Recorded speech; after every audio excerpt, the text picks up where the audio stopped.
how to add games to TrimUI Smart Pro. I'm going to tell you how to add games to the TrimUI Smart Pro. First, you'll need a micro SD card and the computer. Step 1. Power off your TrimUI and take out the SD card.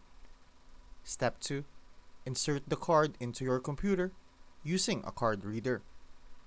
Step 3. Open the SD card.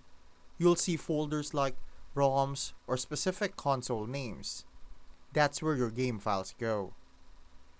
Step 4. Download ROMs for the system you want, NES, GBA, PS1, etc. Make sure they're in the correct format. Drag and drop each game into the matching folder.